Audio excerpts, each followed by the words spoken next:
আত্মহতি দিয়ে গণপ্রত্যাখ্যান করা হয় না। জুড়ে ভাইয়ের আমার, আমরা যখন শ্রীবর্তীর উপজেলা রেজাউল করে এবং আল্লাহ পাক যেন তাকে বেহেশতে সর্বোচ্চ মাকাম দান করেন।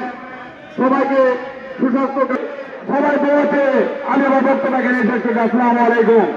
সংগ্রামী ভাইরা, এ পর্যায়ে সংক্ষিপ্ত কথা বলবেন ইসলামী ছাত্র শিবিরের। শ্রীবর্তীর মানুষ জেগে উঠেছে। শ্রীবর্তী নয়, শুধু সারা বাংলাদেশের কোন সন্ত্রাসীদের ভয় হবে না ইনশাআল্লাহ। আসসালামু আলাইকুম ওয়া রাহমাতুল্লাহি ওয়া বারাকাতুহু। আলহামদুলিল্লাহি রাব্বিল আলামিন ওয়া সলাতু ওয়া সালামু আলা রাসূলিহিল কারীম। আজ রেজাউল ভাইয়ের এই শহীদ ভাইয়ের জানাজায় উপস্থিত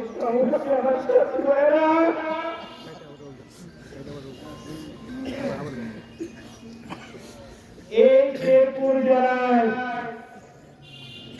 আজ আমরা বলতে পারি এটাকে প্রথম শহীদ। তাদের কাছে শুকরিয়া আদায় করি মহান রব্বুল আলামিন আমাকে একটা শহীদের হিসেবে গণ্য করার জন্য আল্লাহ তাআলাকে শুকরিয়া করি। আলহামদুলিল্লাহ। পরিশেষে এটা পর দুইটাই দিন আর তার মা, তার বাবা অসুস্থ, তার মা অসুস্থ, দুইটা ভাই, তার পরিবারের মধ্যে সবাই শিক্ষিত। তাদের জন্য সবাই দোয়া করবেন, প্রাণ খুলে দোয়া করবেন।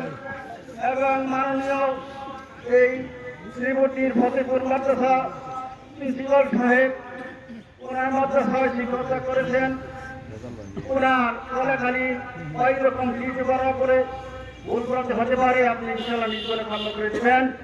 আল্লাহু আকবার।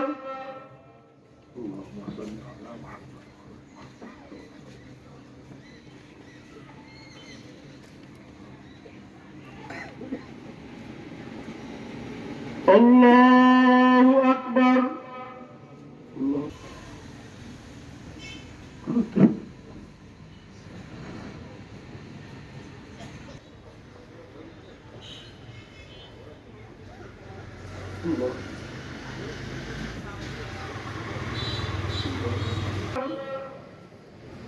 আসসালামু আলাইকুম ওয়া রাহমাতুল্লাহ।